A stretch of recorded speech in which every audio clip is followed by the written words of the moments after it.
Hello dear students, I am Rachit Chaube and in this video we'll finish magnetic effect of electric current in a single shot. तो पहले अपन start करते हैं magnetic field से. तो magnetic field क्या होता है? Magnetic field will be space और region around which magnetic force is experienced. That means suppose this is the magnet. यहां पर हमने एक पॉइंट मान लिया A और यहां पर हमने एक पॉइंट मान लिया B.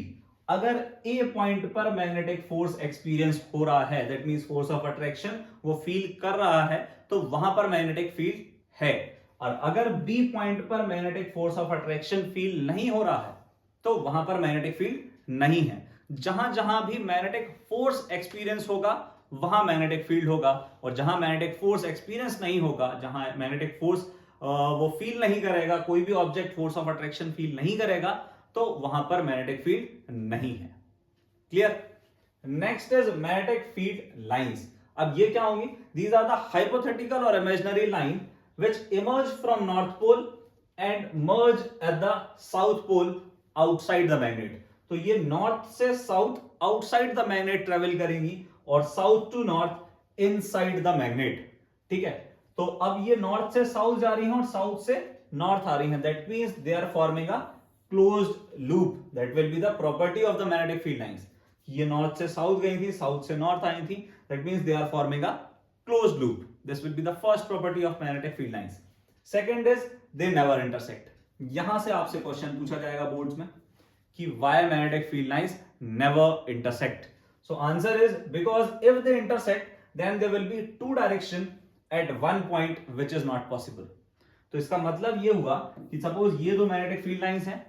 अब इनका डायरेक्शन जो होगा वो डिसाइड किया जाता है टेंजेंट बनाकर. कि आप किसी भी मैग्नेटिक फील्ड लाइंस का आप टेंजेंट बनाओगे तो वो टेंजेंट जो है वो डायरेक्शन देगा मैग्नेटिक फील्ड का. तो अगर ये एक पॉइंट पर इंटरसेक्ट कर रही हैं, इसका मतलब वन पॉइंट पर दो टेंजेंट बनेंगी. There will be two tangent at one point. And if there are two tangent then there will be two direction of magnetic field which is not possible.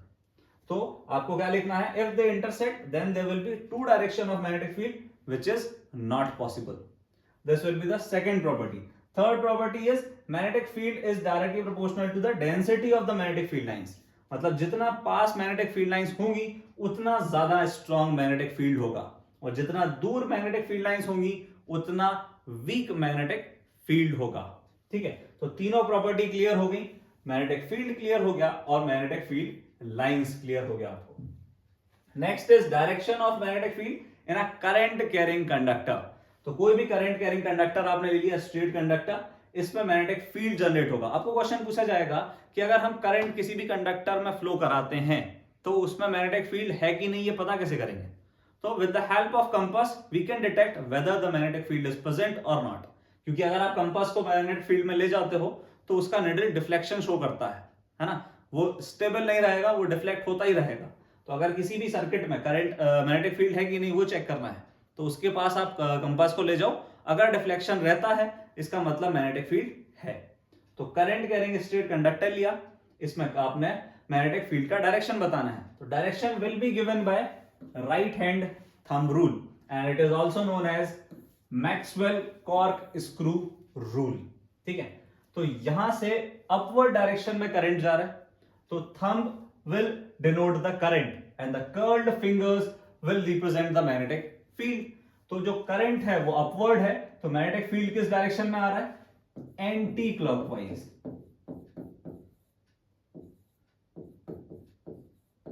So direction of magnetic field will be anti clockwise. अगर इसी का हम opposite करते हैं, suppose ये conductor है और इसमें करंट डाउनवर्ड है, तो अगर डाउनवर्ड डायरेक्शन में होगा तो इसमें मैग्नेटिक फील्ड का डायरेक्शन क्या हो जाएगा? ये बनेंगे concentric circles he, but direction जो होगा वो राइट हैंड थंब रूल से दोगे आप. Thumb will be in downward direction and the curled fingers will be in clockwise position. तो जो डायरेक्शन होगा वो कैसा होगा? क्लॉकवाइज होगा. तो इस तरीके से आप डायरेक्शन ऑफ मैग्नेटिक फील्ड बता सकते हो इन अ स्ट्रेट कंडक्टर. अब जो इसमें मैग्नेटिक फील्ड बना है वो किस किस फैक्टर्स पर डिपेंड करेगा वो देख लेते हैं. तो magnetic field will depend on, first is current. अगर आप करंट इंक्रीज कर दोगे तो मैग्नेटिक फील्ड भी इंक्रीज हो जाएगा. Second is magnetic field is inversely proportional to the distance.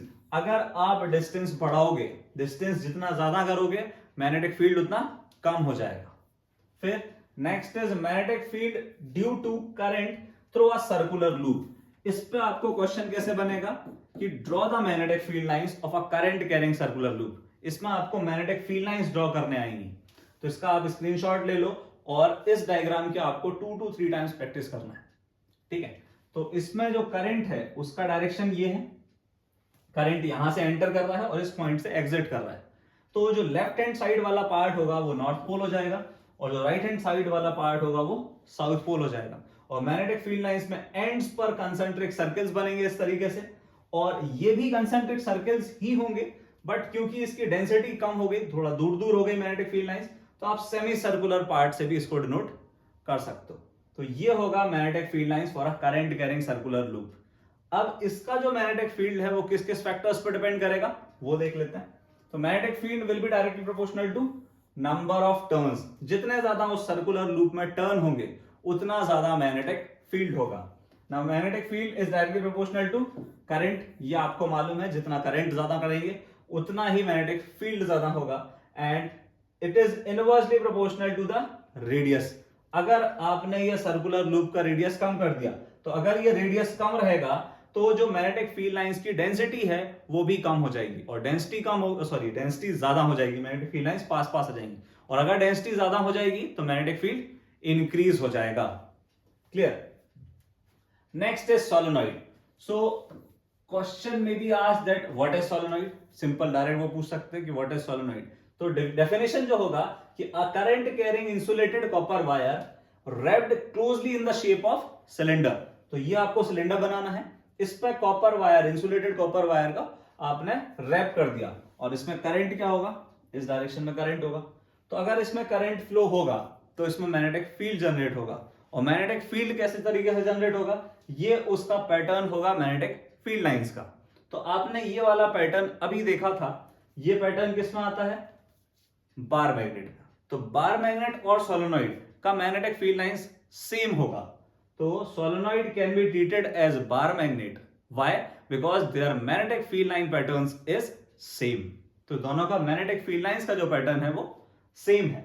ये magnetic field lines north pole से ओरिजिनेट होकर टर्मिनेट कहां हो रही है, south pole. So this will be the north pole and this will be the south pole of this magnet. अब किस किस फैक्टर्स पे मैग्नेटिक फील्ड डिपेंड करेगा? First is current. ये आप रेगुलरली पढ़ते आ रहे हो कि करंट पे मैग्नेटिक फील्ड डिपेंड करता है, और वो भी directly proportional. Second is number of turns per unit length. जितना ज्यादा number of turns per unit length होगा, अगर आपने लेंथ फिक्स रखा है तो नंबर ऑफ टर्न्स बढ़ाने पर मैग्नेटिक फील्ड भी बढ़ जाएगा। Last is inserting a soft iron. अगर आपने इस सोलेनॉइड के अंदर एक सॉफ्ट आयरन को इंसर्ट कर दिया तो इसका मैग्नेटिक फील्ड इंक्रीज हो जाएगा, ठीक है। अब अगर आपने ये प्रोसेस किया, सॉफ्ट आयरन को इंसर्ट किया, तो उस सोलेनॉइड का एक स्पेसिफिक नेम हो जाएगा, that name is electromagnet. So if a soft iron is inserted in a solenoid, then the formed magnet is called electromagnet. अब इसी इलेक्ट्रोमैग्नेट का नाम होता है टेम्पररी मैग्नेट। क्वेश्चन पूछा जा सकता है why electromagnet are temporary magnet.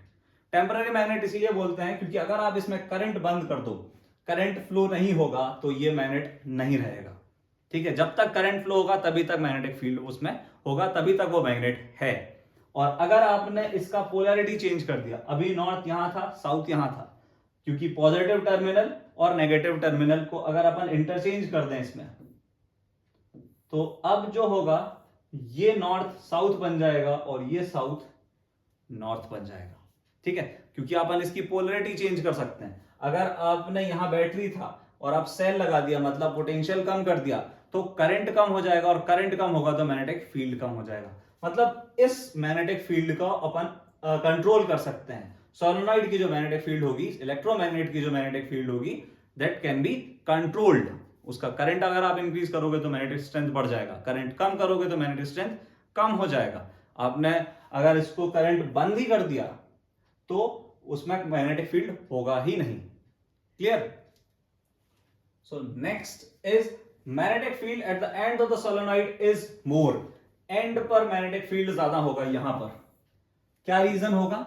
Because the density of magnetic field lines, यहां पर जो मैग्नेटिक फील्ड लाइन की डेंसिटी है वो बहुत ज्यादा है कंपेयर टू दिस पोजीशन। तो अगर मैग्नेटिक फील्ड लाइंस की डेंसिटी ज्यादा है तो मैग्नेटिक फील्ड ज्यादा होगा, यह आपने प्रॉपर्टीज में पढ़ा हुआ है। तो आंसर क्या होगा? Due to high density of magnetic field lines. ठीक है, next is magnetic field is constant inside the solenoid. अब इसके इनसाइड जो होगा मैग्नेटिक फील्ड वो कांस्टेंट क्यों होगा? Because the magnetic field lines are parallel to each other. तो अगर ये दोनों मैग्नेटिक फील्ड लाइंस पैरेलल होंगी, तो मतलब ये हमने दो बनाई, हो सकता है ज्यादा भी हो, तो अगर ये सारी मैग्नेटिक फील्ड लाइंस पैरेलल होंगी तो उनके बीच का जो स्पेस होगा वो इक्वल होगा। स्पेस अगर इक्वल है that means density is constant, और अगर डेंसिटी कांस्टेंट है तो मैग्नेटिक फील्ड भी कांस्टेंट होगा। So magnetic field is constant inside the solenoid because magnetic field lines are parallel inside the solenoid। वो parallel है इसीलिए density constant होगा, density constant होगा तो magnetic field constant होगा। Now next is force on a current carrying conductor in the magnetic field। तो force जो होगा उसका डायरेक्शन अपन कैसे देंगे? That rule is Fleming's left hand rule। तो इसको आपको कैसे समझना है? ये तीन फिंगर्स को परपेंडिकुलर डायरेक्शन में आपको प्लेस करना है।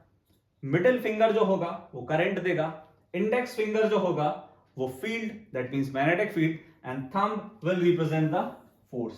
ठीक है, ध्यान क्या रखना है? ये जो तीनों चीजें हैं वो परपेंडिकुलर होंगी, तभी आप डायरेक्शन बता सकते हो। दो का डायरेक्शन दे दिया जाएगा, तीसरे का डायरेक्शन वो पूछ लेंगे। सिंपल सा कंसेप्चुअल क्वेश्चन आएगा कि आपको दो डायरेक्शन दे दिए। अब इसमें प्रॉब्लम क्या हो सकता है कि आपको करंट की जगह फ्लो ऑफ इलेक्ट्रॉन दे दिया कि इलेक्ट्रॉन इस डायरेक्शन में मूव कर रहा है। ठीक है, तो आपको कुछ नहीं करना है, जो भी डायरेक्शन इलेक्ट्रॉन का होगा उसका अपोजिट कर देना है तो करंट आ जाएगा। अगर इलेक्ट्रॉन डाउनवर्ड मूव कर रहे हैं तो करंट अपवर्ड डायरेक्शन में होगा।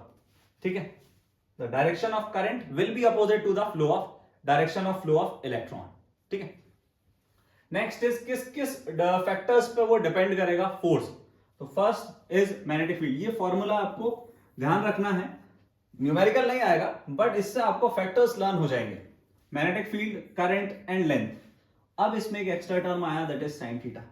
अब साइन थीटा की जो मैक्सिमम वैल्यू होती है वो होती है 1, और वो मैक्सिमम वैल्यू 1 कब होती है?